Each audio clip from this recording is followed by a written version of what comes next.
Welcome back to Spike Piledriver, and the name of this video is probably going to give away what's going to happen in it, but for those who are not long-time viewers, you are welcome. This is local to global Spike Piledriver Wrestling, Total Extreme Wrestling 9. My name's Anders, and yes, we are going to Japan, and long-time viewers will know what I've done, or what I'm about to do, rather. But they might not be so happy about it. Anyway, if you are new, make sure you are subscribed, like the video, well, if you are new or old, like the video. Share it with your friends, check out the rest of the playlist. There's a Patreon link down below if you really want to support the channel in that way. There's merch as well if you want to go and check out the merch there. Don't be worried though if you, I'm not expecting anyone to go buy anything, but it's there if you want to. Anyway, welcome, get subscribed.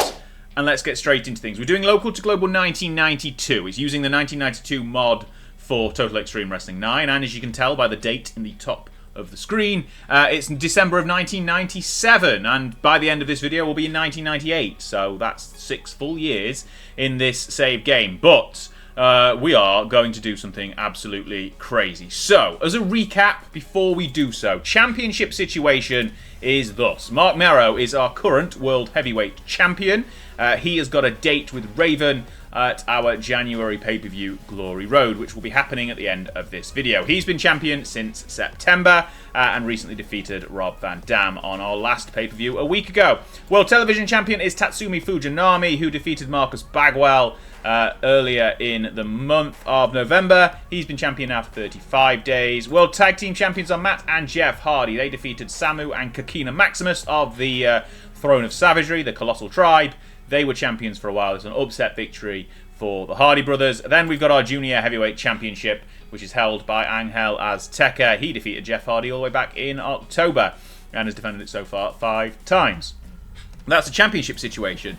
We have also made a change to our TV taping. We're now going to run a TV live every single week. We're no longer block booking and block taping episodes, so we were doing 2 or 3 in each stint, depending on how far it was until the next pay-per-view. That's ending. We're just doing it every single week now. 1 episode at a time, live on a Friday. And then our pay-per-views are also on the first Friday of the month. So at the end of this episode, we'll go TV tapings for 3 or 4 weeks. And then we'll have a TV taping and a pay-per-view back-to-back, live, all as one block. So that is different from the last episode. Yo, monkey boy, listen up. If you ain't all jacked up, then hit the bricks and subscribe to some other loser. But if you are jacked and you are ready to let someone feel the bang, then subscribe to me. It's not like there's a choice anyway. Our current situation popularity-wise is in the US. We are currently, the 4th in the world by the way, we are currently getting very popular in the United States. We are into the 60s in most regions, just the Northwest, Southwest, basically the West Coast, and anything that's not mainland is outside of the 60s. Southeast now at 73, Tri-State up at 70 as well, getting there with some of the other other regions. In Canada, we are slowly ticking up as well. We got up to 50 nearly in 3 regions. The rest are slowly getting there. Mexico, this is what we're currently building up with our single events in each of these 2 regions every single month. They're not televised, so won't be shown on the episodes, but we are trying to build upon Mexican popularity. I think we need to get to 40 before we can get a broadcasting deal, which is kind of the aim for Mexico. British Isles are going swimmingly. Northern England and Midlands are nicely in the 40s and 50s. Everywhere else is slowly building up as well. Japan down at 9. We'll cover Japan in a second. Europe up to 12 now with our broadcasting on Eurosport. We have got some aims in the UK to get onto ITV, which will give us huge coverage, but that will stop the European coverage. So we need to make sure we balance that out and get to the right point basically before switching over the coverage there. And then Oceania and India are not regions we are going to be focusing on any time soon. The focus at the moment is to get Mexico up and also Japan with something which, for long-term viewers, as I mentioned, you will not be surprised that I'm about to do this. But if you look at Japanese promotions and order them by money, you will notice All Japan Women's Pro Wrestling are now 20 million in the red. This is because of narratives that basically bankrupt the company to match what happened in the real world. And what it means is they've just essentially gone to pot over the last couple of months.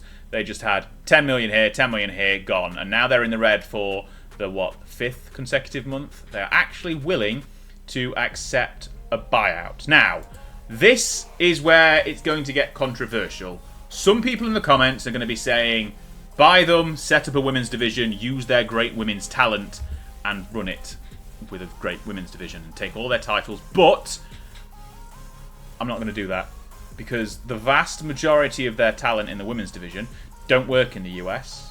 So it's feel a little strange dragging them all the way over to America or running a separate brand in Japan. And I don't think I've got the capacity to do that at the moment as a booker, so I'm not going to. And they've got loads of titles as well. I wouldn't know where to start with all of these championships. So we're not going to. I'm going to probably annoy a lot of people and just buy them and pillage them. Not even pillage them, just disband them. So, looking at their size, though, they've got 58 or 59 in every single region in Japan, which is a lot bigger than the 9 we currently have. It's basically a 50 popularity point increase in all 8 regions for the princely sum of $20 million. Now, that is potentially stupid when we're only in, 8.5 in total anyway. So, but what it will mean is we won't have to pay tax this month, which is like $500,000. So that's good.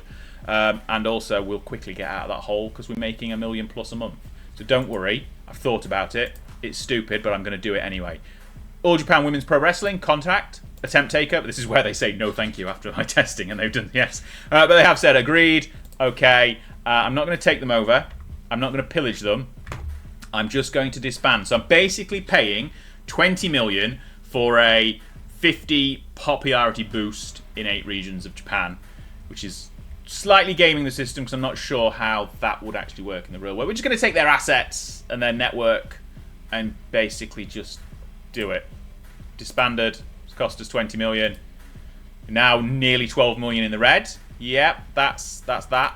That's a big hole. And also we're now there, Japan. Look at that.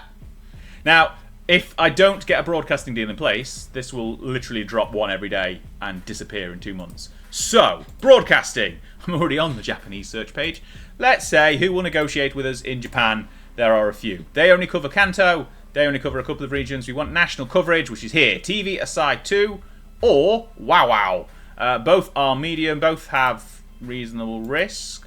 Wow Wow are pro wrestling and high risk.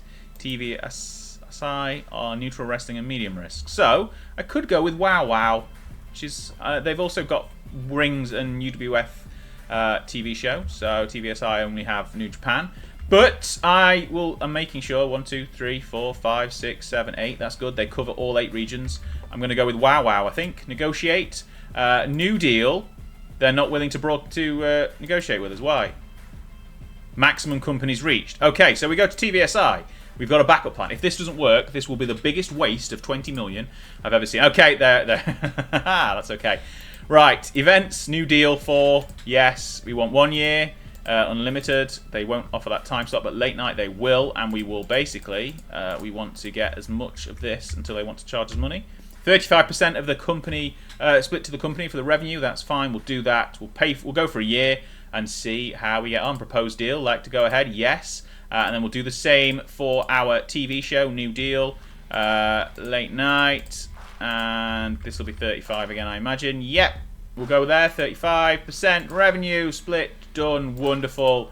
Right, now, if we want to quickly look at coverage size for above medium, in fact, no, we actually want the one above medium, we want big or above. So these guys, you have to be based in Japan, so we'll never get there. Nippon TV, we have to be based in Japan, so we'll never get there. Sky Perfect TV, have to be based in Japan, so we'll never get there. Tokyo MX, not enough coverage. TV SI, very big. We need 65 popularity in 4 regions to get onto this coverage, and once we do that, that will be incredibly high. TV Tokyo, we have to be based in Japan. So that is the challenge. We want to get to 65. We can move from TVSI 2 to TVSI General and get much bigger coverage. Okay, that is huge. Let's just quickly, whilst we are on this page, look at what we need for ITV for the UK, because I know that's one. 48 in 2 regions. So once we get there, we'll get huge coverage in the rest of the UK. So that's something potentially to look out for, because if we look at the British Isles, we're not far off getting 48 in 2 regions. That will help boost the rest of the UK coverage even quicker. And we'll probably have to keep like TV on Eurosport and events on ITV or something like that to keep ticking up the European coverage, because Europe, apart from Eurosport, is fragmented across lots of different networks, which is what you'd expect because they're all different countries. It's unique in that way. But yes, Japan is now our second biggest region, and only just behind the US. So that is incredible. We are still the fourth biggest promotion in the world. If we look at all promotions now, if we go here, reset that search and order by size, WWF is bigger than us, obviously. Then WCW, then New Japan, and then us. We're now bigger than all of the Mexican promotions, which is slightly ridiculous. And now also 11.5 million in debt. So there's that. Right, with that in mind, we are going to go and do our TV taping. So looking at our coverage now, this is getting much more green. So we've got big coverage in the US, medium in the Canadian, in Canada and Japan, small coverage in Europe and the UK. No coverage so far in Mexico, Australia or India, but we'll get there. We will get there. We're going to try and get there in Mexico as soon as possible. But this boost should definitely help us, including revenue as well. So our finance will hopefully improve. Monthly revenue performance will get better as well. So we're now going to make much more sponsorship and also so much more merchandise for having those extra regions. 50 popularity in 8 regions is quite a lot of a boost. But yeah, let's see how we can get on in terms of debt. Obviously, we've changed a few production things last month that's going to increase our cost, and did increase our cost last month if we go back to our finance page. But didn't really have a massive impact on us overall. But we're now running shows every week as well, which potentially will add more cost. So we're doing a lot of things at once that are going to add cost, and not many things at once that are going to increase revenue. Okay, right, TV taping. First one of the episode. I think we'll go through and just do it live whilst we're here in one take. Let's essentially, do we need to just double check who's being booked tonight? So Andre can have the night off. I think we can do that. Give the night off here. Is Angel Azteca facing anyone tonight? No. Okay, so we'll do him the night off. Yeah, so I've numbered the pre-booking just to keep that consistent. He's fine. Goldberg is okay. Lawler, Brutus, I believe, is booked tonight. I hope he's booked. Is he not booked? He is booked. He's facing Raven. Okay, Butch Miller. Okay, this is basically what we have to do to make sure that not everyone, people aren't annoyed. Is Lawler booked tonight? He is. Brunzel, he will be not booked tonight. Fine. Neidhart is. Kazana, no. Kikina Maximus, is he not booked tonight? Okay. This is just kind of what I have to do at the beginning of every show, just to make sure that we've not got people basically turning up who aren't going to get booked. And it stops them from being annoyed, essentially. So we'll do that. Taka is not. No, Taka is booked tonight. Fujinami is. Funk isn't booked until next week. And then we've got the kid. In fact, there was a question in the comments about the kid. Can we see here? So he's got very red head. 8% head is why he's so knackered. His body and legs are in the 60s and 70s. Arms are fine. Injury history, he basically hasn't had a massive injury, but he's not particularly healthy anymore. So that's why he's so knackered, essentially, as a worker. So we'll give him the night off, and then I think we can give these guys a night off as well. Van Hammer's not booked for a couple of weeks. Patriot's not booked for a couple of weeks, and neither is the Dirty White Boy. No, he is. No, they are facing. No, yes, they are. Okay, excellent. Right, done. TV taping tonight is going to be at the Ocean Center. In fact, let's get rid of all these. Where's the Ocean Center? The Ocean Center is in Daytona Beach. We're expecting 7,000 fans in attendance. We're going to keep going there. We'll do that. We'll select that venue. Obviously, broadcasters are all fixed. It's a TV show. Booking team meeting. We've got plenty of stored creative energy. This is our booking team still. Not much change there. A few creative ideas. We've got some creative finishers, which we aren't using at the moment. But, we'll do that. We'll spend it on some character ideas today. Fujinami, a big gamble. Maybe not this week. Another big gamble there. All big gambles are... No, they're all big gambles. This isn't great. Everything is a big gamble. Great. Locker room incidents before the show. Chris Duffy wants to hang out backstage. Sure, why not? Todd Morton's got heat, selfish behaviour, incident handle. Tim Horner Brutus Blades, negative. Unhappy, calling it soft. Wonderful. Thanks, Brutus, for ruining our backstage. We're not going to address the locker room. We're just going to go straight into our show and see if we can remember what we're going to do as the main event. Now, I think we were going to go with Raven and Brutus as our main event. So we're going to have this as the after main event angle, which we have done. And we'll just drop in everything here. So, did we say this was starting the show? I think this one was starting the show. No, it wasn't. Okay. Someone was starting the show, and I can't remember who it was. So, we'll go with the Tatsumi Fujinami match. He can't be a road agent at the same time. Dutch going to have to do it. He can face Lawler there. We've got... There's the announcement. No, that's the wrong one. This one. Going to announce that we're going to be holding our TV show in Japan next month. That's the big announcement. We are also going to be crazy by hoping potentially going to hold it in the Tokyo Dome. So that would be fun. We're going to have Van Dam complaining because he's a heel. That's what heels do. And the opening contest is going to see Davey Boy Smith making his debut. There we go. That is 94 minutes. 94 minutes? How have we gone over that much? It's still within the threshold, that's fine, and everything else is okay. I thought we'd gone to 92 maybe, but not 94. Anyway, lots of matches happening. We're going to run over a little bit and we'll go straight into the show. We're only booking one TV show, which is new. 6,887 in attendance at the Ocean Centre. And we start the show with Davey Boy Smith making his debut. He's very proud. And he reminds fans that he was a champion elsewhere and never lost the title. So, when his contract ended, for those who haven't seen the previous episode, British Bulldog was the Intercontinental Champion in the WWF. They never took the title off him, and he's come here and just vacated the title. So we've not got it. We're not putting it in a trash can. We're not petty like that. But he's never lost the title, so he'll be looking to add more gold to his collection very soon. But before all that, he's got his gear on and he is ready to wrestle. Great angle to start the show. Bulldog gets a 74. And already that suggests he might be worth his money. Opening contest is against a familiar face as the Bulldog, or Smith, Davey Boy, whatever you want to call him, defeats Jim Neidhart with a running power slam in 10 minutes. 70 rating. All that is on the Bulldog though. Neidhart gets a 41. Bulldog with a 73. I'm going to call him Bulldog even though I'm not allowed to call him Bulldog. But 70 rating for the opening contest is excellent. Welcome aboard, Davey Boy Smith. Hopefully you will be worth the money we have spent on you. Excellent stuff to start the show. And then the Hardys put in a great match against the Dirty White Boys, continuing the very hot crowd. Twist of Fate from Matt to Tony Anthony gets the job done. And the Hardys make their first defense in this run of their tag team title reign. Jeff Hardy carried everything. I mean, he's only 10 points higher than, or 9 points higher than everyone else. Not really sure that's a carry job. But 65 overall. Excellent stuff. Hardys retain. Then we got RVD. He's the best damn wrestler. And he's also damn pissed off. He feels cheated by Mark Merrow last week and thinks he should be the rightful world champion. He wants to be top contender again, so will be anyone put in his path in order to get there. This week, he loved going off script. Performed really well. Gets an 82. Other weeks, he doesn't. Then we move on to a Goliath match as he defeats El Gigante. Giant on giant. Super giant, in fact. But Goliath wins all the same. 54. That's going to keep his push rolling. Thanks for coming in for the job, Mr. Gigante.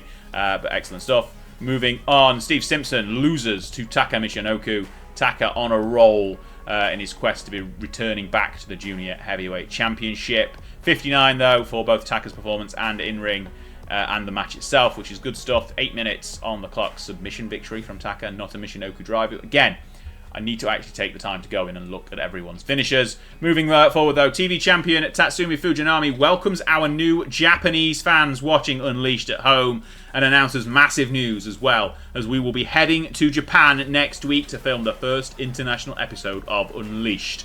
I think every episode of Unleashed so far has happened in the Southeast region anyway. Fujinami will be hosting an open challenge next week, but he's also got an open challenge right now. 73, loved going off script. He's going to do even better when we're in Japan next week, hopefully. And the match, it's another 70 match, 71 rating here, as Fujinami defeats Jerry Lawler with a Dragon Suplex and makes his third defense of the TV Championship. Old man Fujinami doing great stuff and will send us to Japan on a roll. 71, excellent once again. And we don't dip even further as Raven puts in a great match against Brutus Blades. 78 for the match. 76 for Raven's in-ring performance. 56 for Brutai.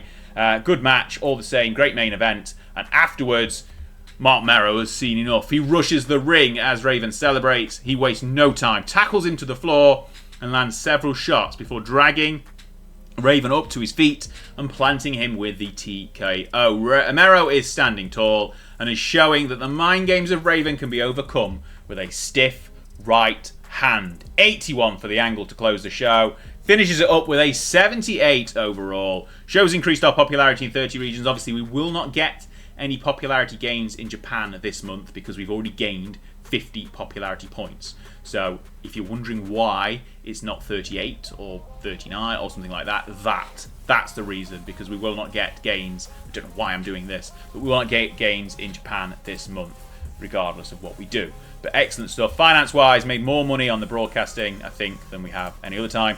Ticket sales are up. Everything's good. We made a profit of 336,000 on the show itself, which will cover some of the wages that we're now paying for Steamboat and British Bulldog.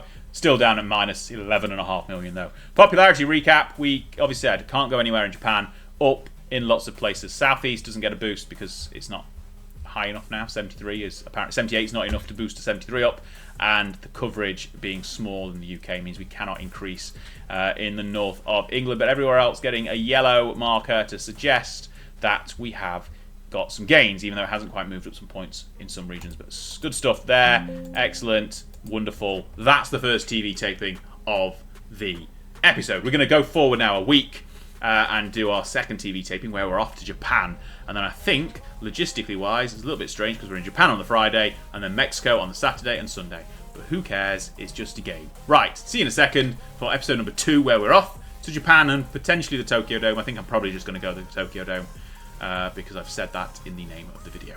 Right, let's go. Okay, we're back for episode 2 of the show for Unleashed, episode 147 overall, and we're in Japan. Not at the Tokyo Dome because, well, that holds 42,000 people. We're expecting 2 and a bit thousand, so we've just gone with a generic venue in Kanto. So pretend that we're in the Tokyo Dome, please, for the fact that the video title makes sense.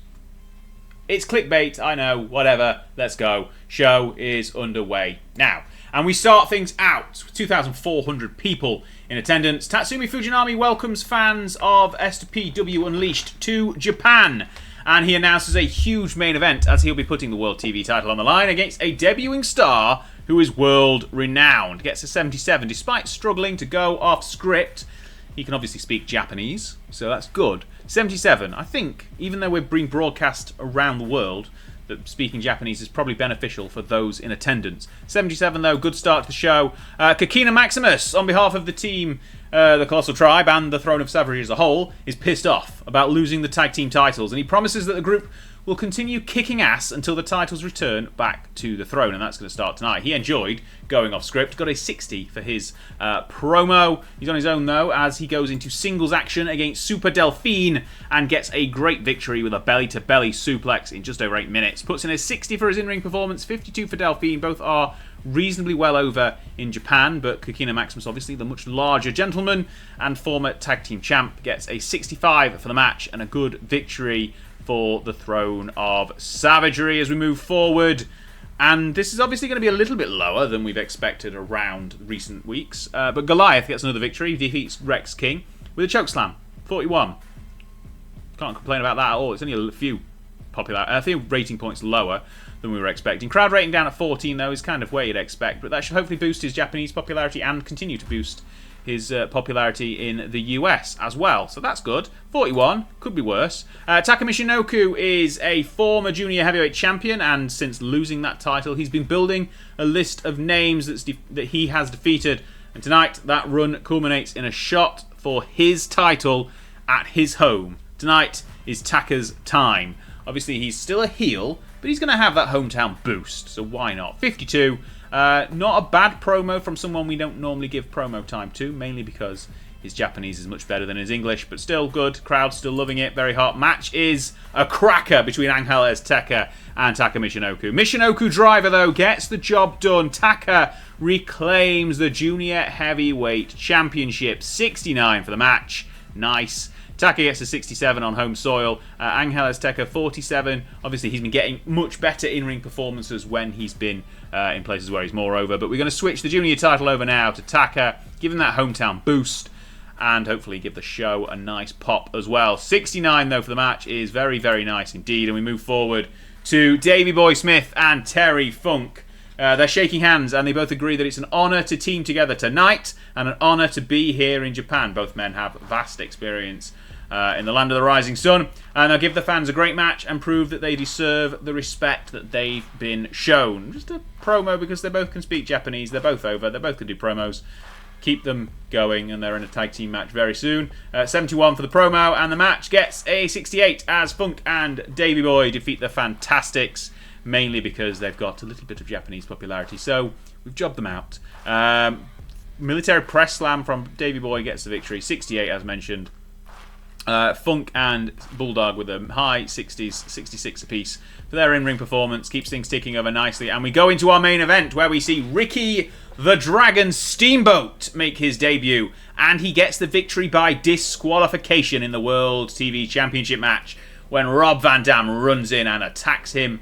And the show closes with RVD standing over the Steamboat. But Fujinami, still the World TV Champion. He does the job, but not really at home. 81 for the match. Both men with a high 70 rating for the in-ring performance. Steamboat makes his debut. Fujinami loses but still wins and still keeps his TV title. Everyone is happy apart from RVD, clearly, because he's running in and interfering. But that sets us up a feud between RVD and Steamboat going forward. Keeps Steamboat out of the title picture for the time being, but keeps the TV title, importantly, on Fujinami. A bit of a mixed bag of booking decisions, but that is enough for us. A 78 is fantastic, even in a different country.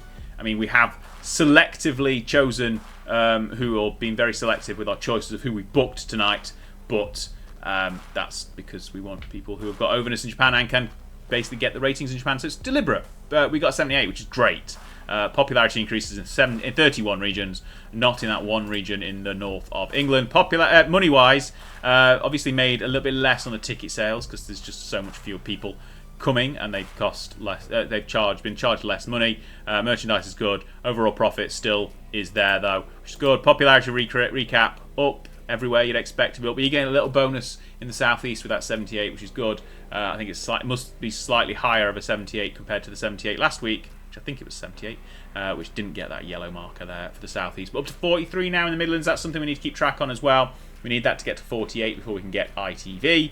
And yeah, you can see a little bit of bump everywhere else. We're going to go off to Mexico now, run the 2 shows in Mexico, hopefully get that 23 up to a 24 or a 25 maybe after those 2 shows for both regions. We're going to broadcast those on Eurosport again just to keep the whatever the right word is, gains going, that's the word, in Europe, to try and boost those European gains up, because we need as many gains as we can get from Eurosport whilst we're still hosting shows there. We're going to probably, obviously, I think we've renewed the TV contract on Eurosport for a bit longer, so we'll keep that in place, and we will move over to ITV when we can for our events. Unleashed gets a lower TV rating than last time. Not sure why it's so much lower. Let's see. That doesn't make any sense as to why it was so much lower. So last week we got 2,539,000. This week, a lot less. Why? I don't understand why. Because we were in Japan? Does that make sense? Interesting. Anyway, right. What we need to do is we need to do those creative ideas, don't we? That's what we need to do. So I think we've got one for who have we got them for? Has RVD got one? RVD's got one that's a safe bet, so we're going to use that. All the others are big gambles, though, and I'm not sure I want to use them. We'll do the safe bet for RVD. Obviously, this episode of TV didn't include anything to do with Raven and Mero. They'll be back over in the States. We'll go for it. We'll see what happens. Success for Raven, that's good. What about Fujinami, wherever he's gone? Tatsumi Fujinami, there you are. Let's see if that creative idea works or whether it bings you a little bit. It's a failure, never mind, only warm momentum. Let's have a look who we've got with max momentum of cooled or lower. Andre's still got cold momentum. Let's see, we'll just risk it for a biscuit here. See if this one works on Andre. It's a success, brings him up, doesn't change him at all. Wonderful. Anyone else who would like to try and bump there? Kakina Maximus is still chilly. Let's try it. We'll risk it. Success. Up to cooled. Okay, I mean, why not? Fine. I think that's all of the creative ideas we've got left. So yeah, that's okay. We've got some creative finishes we need to use on the next TV tapings. But as mentioned, we're going to go through the 2 shows in Mexico now. You don't need to see those on camera. We're just literally trying to pump out some shows to get, like you can see, the previous months. We just put 4 matches together, 4 or 5 matches in an angle, and try and get a rating that's in the 50s or 60s to try and boost our popularity in Mexico, which is at 23 currently. Right, we'll do that, and then we'll be back for the Christmas edition of Unleashed, I guess. I guess it's the Christmas edition. When does it Christmas fall? No, it's Boxing Day. It's the Boxing Day edition of Unleashed. So we'll go and do that, and you'll see it in a second as we're nearly at Glory Road, and we've got to build up some matches apart from the world title match. Obviously, we've got that RVD Steamboat match now built up, or we'll continue to build that over the next couple of weeks. Anyway, yes, Unleashed. See you in a second. Well, Merry Christmas. It's Boxing Day, and it's Unleashed, and we're back in the southeast, because, well, that was crazy being anywhere else, but we're going to make a lot of money from being here, so that's why we just run all our shows in the southeast. It just makes more sense that way. We've got things booked ready to go on episode 3, but we're just going to go through a few more creative ideas because we just like spamming them and they work most of the time. So we've got a near certainty for Van Dam. We'll give him that. Hopefully that's a success. It is. We've got one for Raven as well. It's a bit of a gamble on Raven, but we'll try it. Failure. Never mind. Marcus Bagwell, I believe. We've got one for you, Mr. Bagwell. Safe bet, and we've also got one for Mero. Safe bet for Bagwell. Success. Mark Mero. Let's give you one as well. Safe bet. Or likely to succeed, rather. And also, we'll go with Kakina once again to try and get your momentum up a little bit. Safe bet this time. Success. Up to warm. That's what we like to see. Right, let's go in and run the 148th episode of Unleashed. We've got one more, which is going to be happening live just before Glory Road of the pay-per-view. And then episode 150 will be the week after Glory Road. And we'll start being on the road to whatever's after Glory Road, because I can't remember what my February pay-per-view is called. Anyway, let's start the show, and we do start it out in front of 7,344 people at the Von Braun Center with Mark Mero. He wants his match against Raven to be decisive and wants no doubt left in anyone's mind after Glory Road that he is the world champion. He therefore wants the match inside the steel cage for the world title. The challenge has been made by Mero, and it's a fantastic promo to start the show. Gives us an 88 segment rating, and that is going to set us off nicely. We then follow it up with the Hardy Brothers and a failed creative finish, but they get the victory over the Fantastics to retain the World Tag Team titles in our opener. Second offense for them. Jeff still bringing the business in terms of in-ring performance. Matt still lagging behind him. 55 overall, but that is not where the Hardy's night finishes, because they then get their ass kicked by Haku and the debuting Conga, formerly the Barbarian, who storm the ring after they get their hands raised, and the two Tongan warriors beat down the Hardys. It looks like the Throne of Savagery are subbing in a different tag team in their title quest. We've been basically brought in the Barbarians team with Haku. So there we go. Called him Conga. Got a previous alter ego of Conga the Barbarian. So there we go. Fits nicely. The throne is expanding, and it's not going to be the Colossal Tribe facing the Matt and Jeff Hardy brothers for the World Tag Team titles. It'll be these two at Glory Road. 60 though for the beatdown, which is good. And we move on to Goliath getting another solid victory. We need to check out his popularity after this. Of 53 for the victory over Steve Doll, keeping the momentum rolling. We then go into Taka, the new junior heavyweight champion, and Shoichi Funaki. They defeat the Simpsons, Marge and Homer, in a tag team contest. Both men getting a good performance. Taka easily the best at 60. Segment rating of a 58, though, is solid, if nothing else. Good match. Move on. Tatsumi Fujinami, high off his last week in Japan. He opens the door once again for any challenger for the World Television Championship. That is answered by Samu, who is taking the opportunity to gain gold again for the throne. Obviously, the door is now open for Samu because the tag team titles are being focused on by Haku and Conga. So Samu is free to do whatever he pleases. Kokina is also around, but not in this segment. Both men did well without a script. Got to 72, which is excellent. And the match itself gets an 80 blooming 4. Fantastic. Samu, though, defeats Tatsumi Fujinami with a diving headbutt to win the World Television Championship. We pivoted And now Samu with an 82 in-ring performance. Cracking stuff. Creative finish also a success, but Fujinami's run is over. It was a good little run, including a little trip to Japan for him. An 84 though for the match, and I should have put this as the main event, unless the main event itself obviously beats it. But that is a fantastic match. We then, even keeping this rolling with another fantastic promo, Raven was surprised that Mero attacked him last week. He's surprised he had it in him. And even more surprised that he wants to face the former champion inside a steel cage, particularly when Raven's got a good track record in cage matches.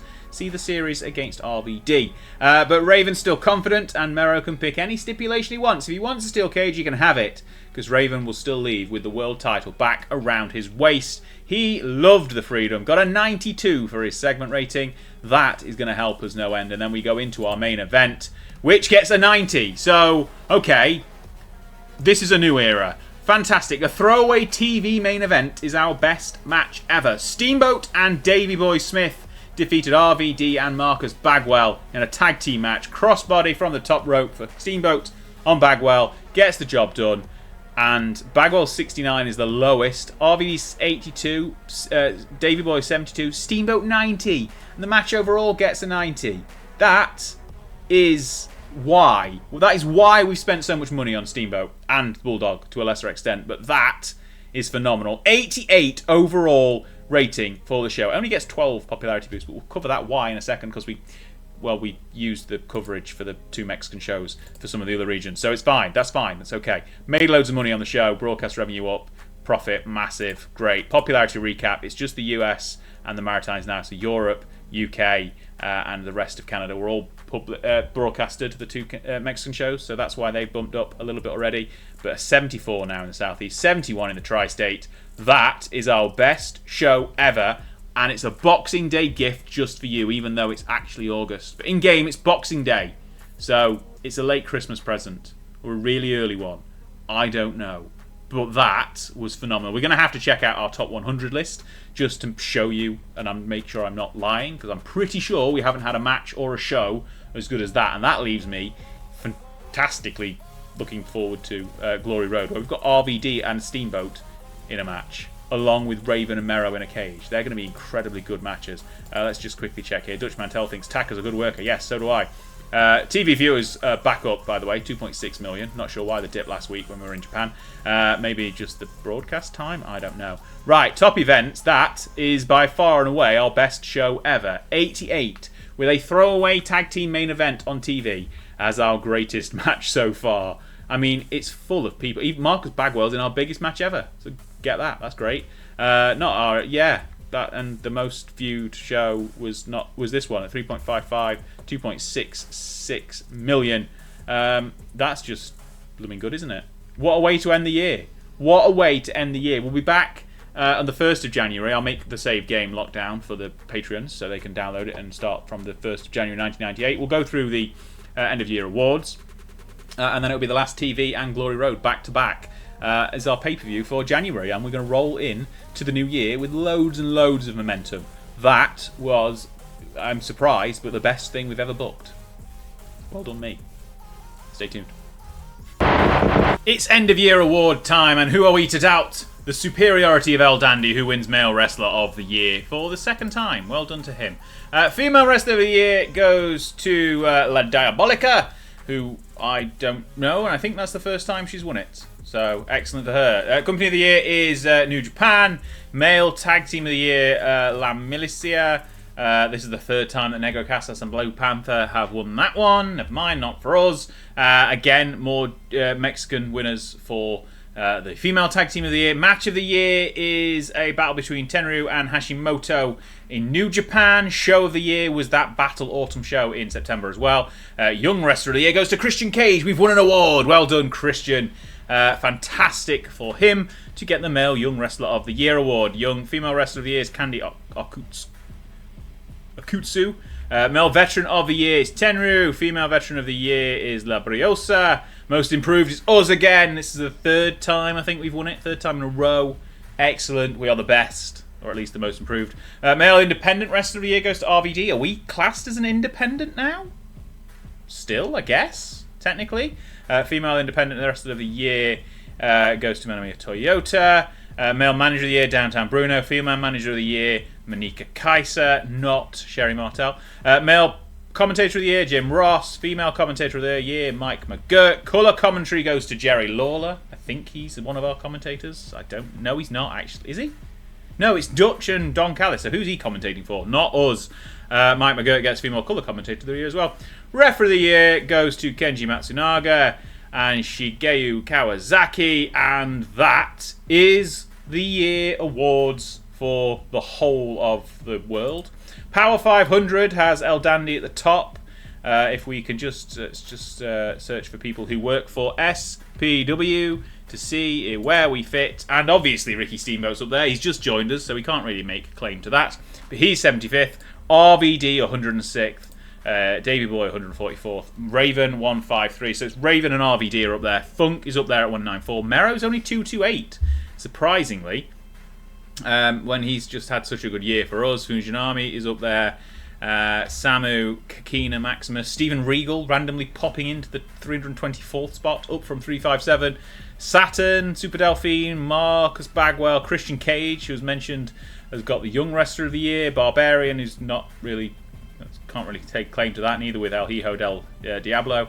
Yes, he works for us, but he's also working for UWA. The Kid, Haku, Taka, Neidhart, Lawler, Jeff Hardy, Andre the Giant at 494. Well done to him for a comeback year. And Tim Horner just sliding into the top 500. But Ricky Steamboat, 75th, is going to be, well, he's now with us. And he's got some great matches in his first 4 with us.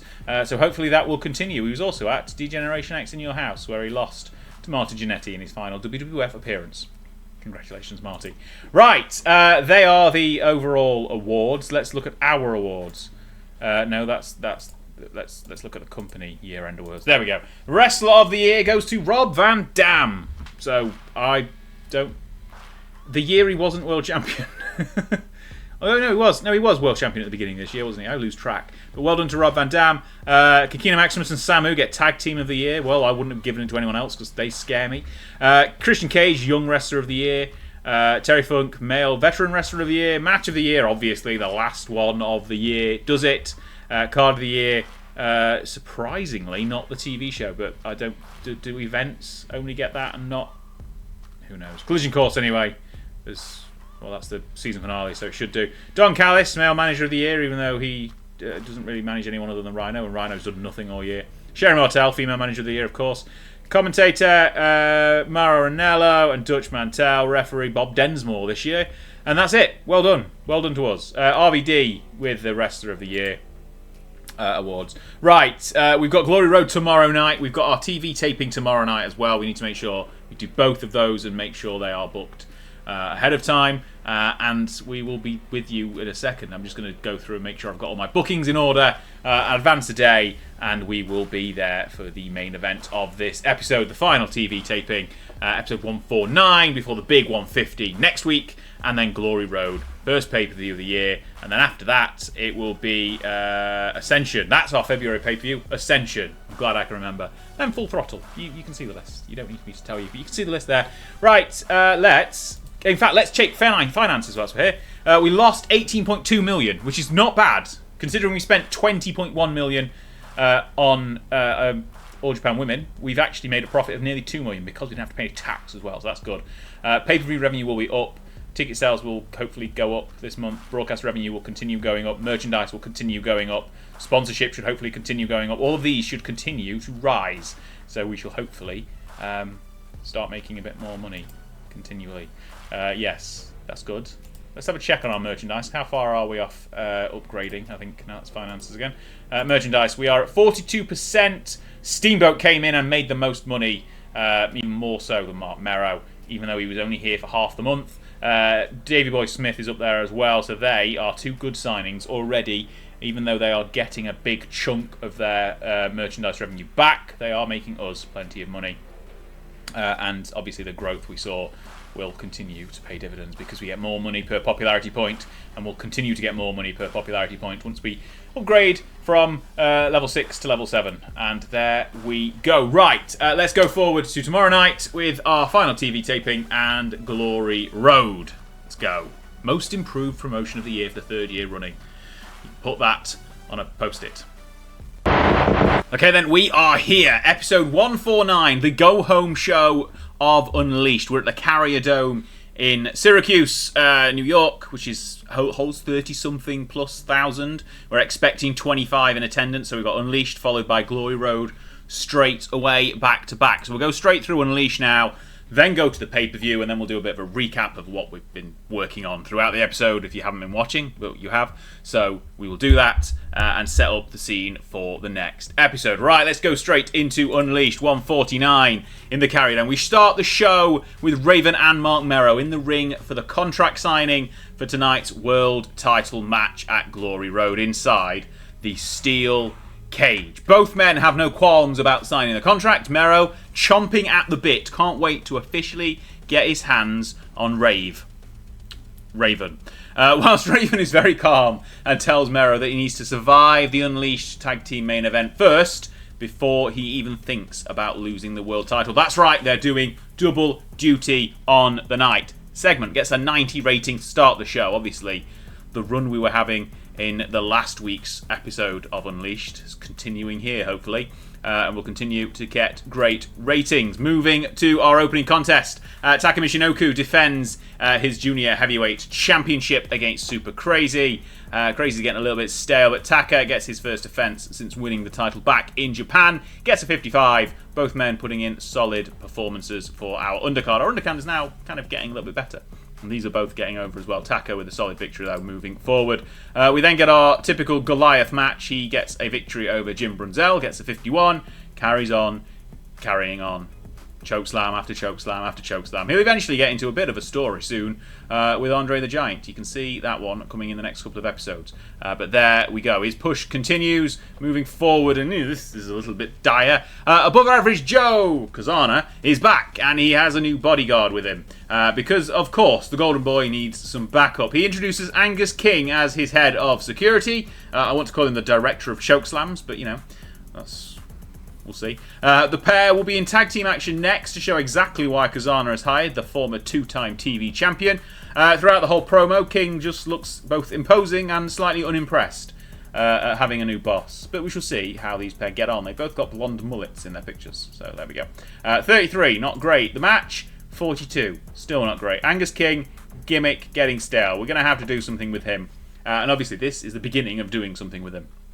Kazana and King get the victory over the Flying Mortons, who nobody cares about, and they've been a bit of a dud. So that's Kid Cash and Todd Morton? Yes, Todd Morton, that's the one. Some random Ricky Morton cousin, I believe. 42, not great, move on to something much better. The full threat of the Throne of Savagery, that Haku, Konga, Kakina and Samu, the new TV champion, face off against Tatsumi Fujinami, Andre the Giant and the Hardy Boys. And it's a victory for the good guys as Andre pins the newcomer Konga with a double underhook suplex. Gets a 67. This is the first sight of Konga we've had in the ring, the Barbarian, and he's in the same level of performance as both Kakina and Haku. Samu, obviously, clearly above everyone else. Jeff Hardy pulling in some good performance, as is Fujinami, who's a little bit worse than I was expecting, but he is getting old. Not as old as Andre, though. 67, good match. Keeps us ticking on nicely as we go towards the main event. Rob Van Dam is fuming that Ricky Steamboat's made his SPW debut. He feels like the Dragon's trying to come in here and steal his spot at the top of the company. Van Dam is a three-time champion and won't stand for this. He makes it official that the pair will go one-on-one later tonight at Glory Road, but he can't wait to get his hands on the Dragon again in the tag team main event of Unleashed, which is coming up right now. And he gets 75 for his promo. I think we scripted him. That's probably why.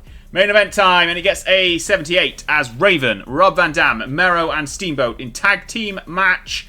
Action gets chaotic. Nobody follows the rules. It spills outside. Everyone's brawling. The referee just decides to throw the match out. Gets a 78. Would probably have got better if we had a decisive finish. But a good way to close the show. Everyone's in-ring performance is up there. Raven, surprisingly, our lowest in-ring performance, only gets a 75. Mero and Van Dam in the low 80s. Steamboat in 90. 78 for the match rating. Leads us nicely into our pay-per-view, which is coming up, which you need to order now. None of the competitors have even noticed that the bell has sounded.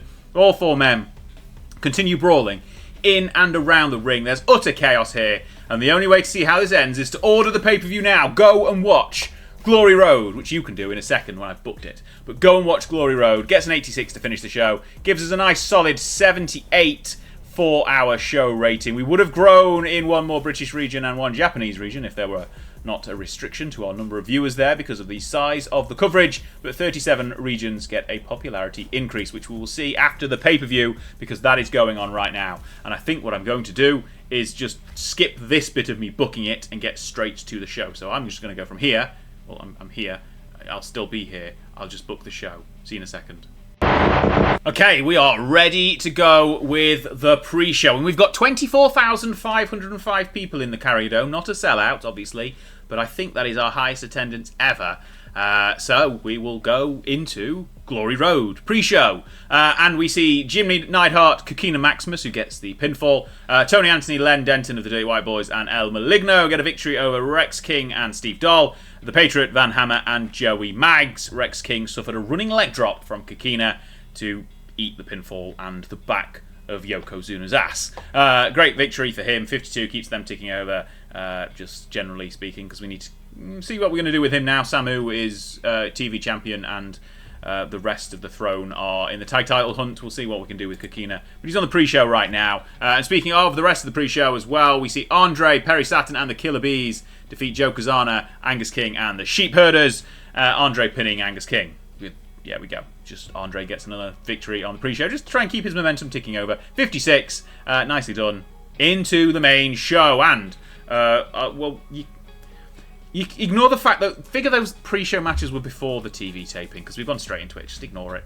Anyway, referees have managed to restore order, but Mark Mero grabs a microphone. He demands that the cage be lowered right now, and we're going to start Glory Road with the world title match. Raven is far from happy, but he's going to have to deal with it as the cage comes down. Raven, Mero, main event in the first match of the night. This is a bold move, but it suggests that I've got faith in RVD and Steamboat to pull in a better match rating.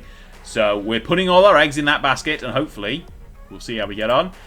This is going to do great, isn't it? I'm 82. Okay, 82. But Raven gets the victory inside a steel cage. Mark Mero is defeated. He needs to be careful what he asks for, because Raven's won, and Raven takes the world title once again. Even flow DDT in the center of the ring is what it takes for Raven to get the job done. 82 for the match. This is why I put it on first, because I had a feeling it would not hold up against RVD and Steamboat, and that's why we had the brawl at the end of the TV show. Get them straight into this match. Cage match. Load the cage. Excellent stuff. Still good though. 82 is still a really good match rating, but it's not going to be as... I've got faith. RVD and Steamboat, I'm expecting to pull a 90. That's what I'm saying. Anyway, Raven is the new world champion to start the show. Follow that. Taka attempts to follow that as he defeats El Sagrado with a Michinoku driver, makes his second defense of the night. Just how we've fallen, and gets a 52 for his match. 55 for his in-ring performance. Sagrado nowhere near it. But okay, Taka ticks over. Then we get a battle royal for the junior heavyweight #1 contendership, and it's won by Christian Cage, who just drops into the junior division now for the first time. He defeats Brian Lawler, El Hijo del Diablo, Steven Regal, Sean Simpson, Super Delphine, Flamante Turbo, Bobby Fulton, Super Crazy, and then Angel Azteca. Obviously, Cage is a heel, Taka is a heel. How are we going to figure this out? Don't know, but we'll do it at some point over the next few months. 56 for the Battle Royal. Just an excuse to get everyone on the show. Good stuff. Moving forward, we go to a tag team title match, and this one's good as the Hardy Brothers pull out an upset victory once again against a different team from the Throne of Savagery. Haku and Konga do not manage to get the job done. Konga eats the pin once again. Omega event with Matt Hardy getting the victory. Third defense of the tag team titles. Matt was off his game. Jeff pulled in a great performance. Everyone else in the 50s still gets a 70 rating overall. Excellent stuff. Crowd are loving the show so far. Very hot crowd. Sherry Martel, good work at ringside. Another title defense for the Hardys. Then we get a slightly thrown together six-man tag.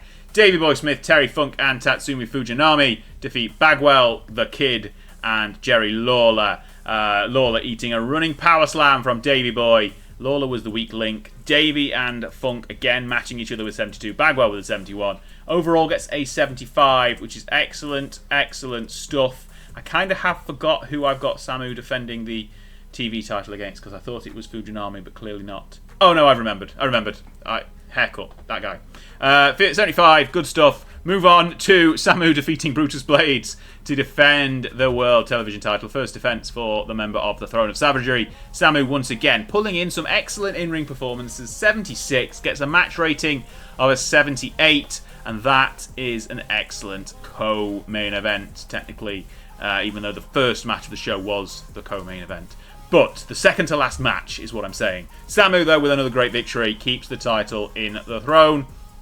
And then we get Ricky Steamboat cutting an excellent promo just before the final match of the night. He knows he's got a tough battle against Van Dam tonight, but if he beats the former 3-time world champion, he believes that that should earn him a shot at the world title on the new champion Raven. He's not getting any younger, and the Dragon knows he needs to strike whilst the iron is hot.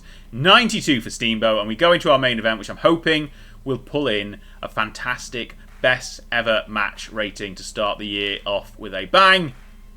97. Lie. I was expecting 90, not 97. Okay, Ricky Steamboat gets the victory over Rob Van Dam with a diving crossbody in 18 minutes 47 seconds. A fantastic, fantastic main event. That is why we put it on last. Ricky Steamboat gets a 90, Van Dam gets an 82. The match gets a 97 rating. 97 for little old Spike Power Wrestling. January 2nd, 1998 is the dawning of a new era. Steamboat with a victory. He becomes #1 contender, and he gets his hand raised after a titanic battle, but he doesn't get the spotlight as new world champion Raven hits the ring and tries to take his head off with a title belt, but the Dragon sees it coming. He ducks and starts throwing punches. The champion responds.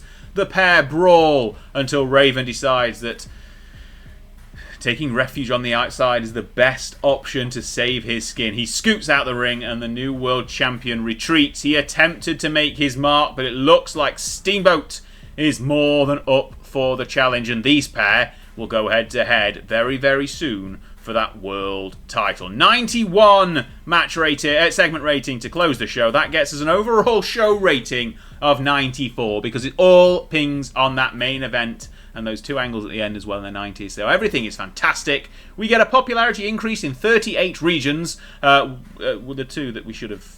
That's coverage, lowering that one. Wow. Okay. That is spectacular. How does that compare against some of the pay-per-views that WCW are coming out with? Because I think that is much better. Let's just address the locker room. Ricky Steamboat, you are a god. Told you that you're awesome. Rob Van Dam did well as well. He put in a good performance. And we'll give a shout to Mark Mero because he is now our outgoing world champion. Steamboats, please. Van Dam and Mero both very happy. Finance-wise, we've made 1.428 million on pay-per-view revenue, 600,000 on ticket sales, another 300k on broadcast revenue. Merchandise is covering the worker costs, and we made an overall profit of 2.2 million on the show. So we're now below 10 million in debt. Again, obviously, that's going to have to be worked at as we go on. Popularity recap. That's just ridiculous. Like, we're up to 15s and 14s in Europe. 60s pretty much across the board in Japan, apart from Shikoku. For some reason, we can't grow there. Have we got lower coverage there? I'm not sure. We can't get any higher coverage in Northern England yet, but we're up to 45. In the Midlands, we need to get that to 48 to get a deal with ITV. Canada, US, everywhere is going up at least 1, if not 2 popularity points. We are not far off. I think there's a threshold we need to meet to get like a deal with MTV, for example, for Unleashed, which is something I'm potentially looking at once our deal is up for renewing. Obviously, we've got that impending lawsuit with A&E, which I've kind of forgotten about until I just thought about it just then, which obviously we had them for events, and we said we'd hit a minimum number of events, and we never did, so they're going to sue us. So that's going to help our financial situation out no end. But we will, we'll get to that when we get to it. Let's have a look at what that leaves us wise. I want to compare it to a WCW pay-per-view, the last WCW pay-per-view. I want to see what we are like compared to them. Maybe even the WWF ones as well. Now, I know our show ratings are hinged completely on... Oh, Len Denton's off to the WWF, by the way. Well done to him. Don't care. So Len Denton's gone. Unleashed is ending on Headline Sports in 30 days. We're going to look at that in a second. Bagwell believes Jim Brunzell doesn't connect with the fans. Great. Glory Road has increased its importance to above average, of course, after that one. 800,000 buys on pay-per-view. Viewing figures, we've got an extra 700,000 on TV. Unleashed was viewed by 2.5 million as well. So we only lost 1 million, basically, converting over from the TV show to the event.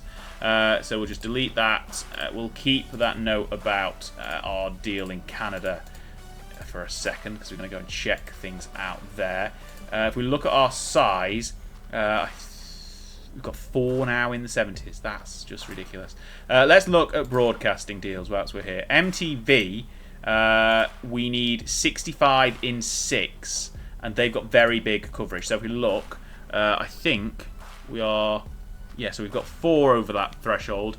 Great Lakes will be over that soon. Midwest, New England will be going over there as well. When does our deal run out? That's not the right page. When does our deal run out on whatever it's called? A&E, we've got until April. Okay, so by the time we get to April, we'll have covered that threshold. We can move on to MTV and get very big coverage and probably have a minimum quality requirement that's very high. Headline Sports is coming up soon. I want to see what we can get in Canada as well. To basically, let's go to coverage in Canada. Yes, here we go. So Headline Sports is medium. We want to basically minimum coverage side of medium or above. Is there anything that basically covers the whole of Canada that's not medium? No. Okay, so if we go to big and not negotiating, ABC are too big for us. Bell TV are a cable-based pay-per-view provider. We need 53 and 4 there. What we like in Canada at the moment. I mean, not far. Okay, it'll be 53. 3. Okay, a bit far away. CBC television, we need 55 in 4, and to be big, we aren't that yet. CTV, again, 53 in 4. That seems to be the threshold in Canada, which we aren't at yet. We're 53 in 1, nearly 53 in 2 others, but it's these 2. We need to get the rest of Canada up a little bit. We need British Columbia and Saskatchewan up 15 points, essentially, for that to be a problem. Global, again, 53 and 4, and big. And that's it, essentially. We just need 53 in 4 regions. Will get us a better deal in Canada, so we can probably just renew that for another, 6 months, 9 months, probably get us towards the end of 1998, and that'll be the issue there. I think by the time we get to April, we can flick over to MTV for the US. I think we've already mentioned the British Isles and ITV. If we go back to British Isles, ITV here, we need 2 at 48 or above. We are not far away from that. Why is that? Why is Midlands and Wales lower coverage for ITV? Now, I was in the UK, obviously, in 1998. We had ITV in the Midlands. I don't understand why the coverage is like... ITV's a national television channel. Doesn't make any sense. Anyway, Channel 4. What's wrong with them? Must be based in the UK. What about BBC? Where are they? Oh, 17 3. Okay, we're nowhere near them. 25 and 2, but based in the UK. We could get on BBC 2 if we were based in the UK. And Sky Box Office, we need 75 and 6. Sky 1, 65 and 6. 55 and 6 for Sky Sports. What about Sky Sports 2, 40 and 5? We aren't anywhere near that yet, are we? No. Okay, so we just need to see. We'll do that. We'll get Midlands up to 48, and then we'll get the coverage in ITV anyway. Fine. Right, I think that's enough. That's enough for now. We'll go and have a look at our title situation. World Heavyweight Champion is now Raven for the 3rd time. He has defeated Mark Merrow and become champion once again. The reign of Merrow ends at 117 days. 8 defences. Not a bad reign whatsoever at all. Was not unhappy with him. Just moving into a different direction. Basically, Raven may be a transition champion to get the belt onto Steamboat. But he'll have a defence along the way, I'm sure. Taka Michinoku's back as being junior heavyweight champion. He's 2-time champion. That happened, obviously, 15 days ago now, ending Angel Azteca's reign at 76 days. Tag champs are the Hardys. They won it at the end of last episode. And the TV champion is Samu, who won it on Boxing Day after defeating Tatsumi Fujinami, who took us to Japan. So there we go. That is the situation. Finance-wise, we need to make some money hand over fist to get that debt back down. But that debt's only there because we spent 20 million on buying All Japan Women. I don't think there are any promotions. I mean, the only one really that we want to even potentially look at is Mexico. And they're all rolling in money. Like, Triple AR making money. FILL making lots of money. UWA huge money. CMLL massive. Like, they're making the same profit we're making every month, if not more. So yeah, we aren't going to be buying any Mexican promotions anytime soon. So I mean, will Triple AR? Yeah, will they? Rejected. Okay, that's a shock. That's a shock. And are there actually any promotions in? You know, there are a couple. There are a couple. They're making money, so they're not going to go anywhere. They're also making money, so they're not going to go anywhere. What about in India? Of course, there's not any in India. Right, we'll leave it on this page. Why not? That's that. That's the end of the episode. Thanks a lot for watching. Make sure you subscribe if you aren't already. Like the video, share it around with all your friends. Comment down below your thoughts on shifting over to a weekly TV show rather than doing it in block bookings. See if that works. Let me know thoughts on the changes we've made throughout the show. The massive... In fact, we won't end on this screen. We're going to end on this screen. Because that event there, 94. That match there, 97. What you can do... Ricky Steamboat's been here a month. He's already in the top 2 matches of all time. Yeah, let me know your thoughts on the additions to the roster and anything like that. If you want to throw some ideas in the comments, do so. I'll try and respond to everyone as quick as I can. But that's it. Thanks a lot for watching. If you want to check out the Patreon, the link is in the description. Everyone who's already a member over on Patreon, your names will be coming up on screen when I finally finish talking. Go and support over there. Support here. Do what you need to do with this merch. If you want to go and buy some t-shirts or a mouse mat, feel free. But thanks a lot for watching. I will see you on the next episode of Local to Global. Thanks a lot again. See you then.